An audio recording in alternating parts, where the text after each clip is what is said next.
Hi, I'm Steve Dyer. Welcome into the round pen today with my horse Runner. And we're going to start off today. I'm going to read to you a verse from Psalms 32. This was a Psalm of David.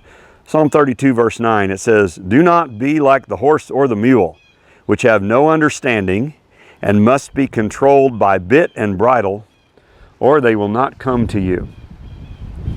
Now, King David wrote that psalm, I guess, about 3,000 years ago, and David was not a horseman. He was a psalmist, a poet, songwriter, warrior. He was a lot of things, but he wasn't a horseman. He did ride horses.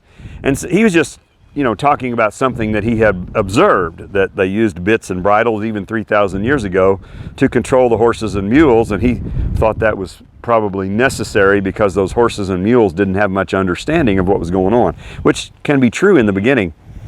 But this is Runner, and he's 11 years old. We've owned him since he was born. He and I have gone thousands of miles together, trophies and buckles and stuff. We've done a lot. And you can use bits and bridles to control a horse, and that can be pretty strong. There can be a lot of pressure at times that bit can apply on that horse's mouth and so forth. But he and I have reached a place now, look at him, he's like, what? Okay, come on. He and I have reached a place now that I really don't need the bit and bridle.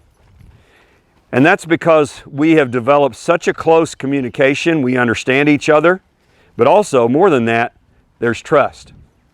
He trusts me, I trust him. I've ridden him like this on concrete and, places that required a lot of trust on both of our parts.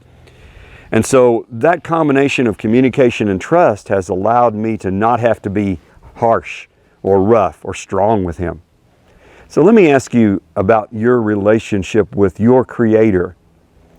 Because there's a lot of people, the only time they do the right thing is when there's a bunch of pressure on them to do the right thing.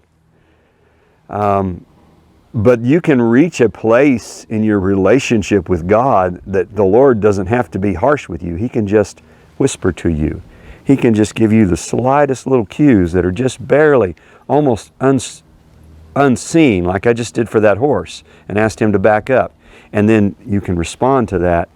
And the next verse after the one I just quoted, verse 10 in that psalm, it says, "The Lord's unfailing love surrounds the one who trusts him." And that's the way I want to live my life. I hope that you want to live your life that way as well.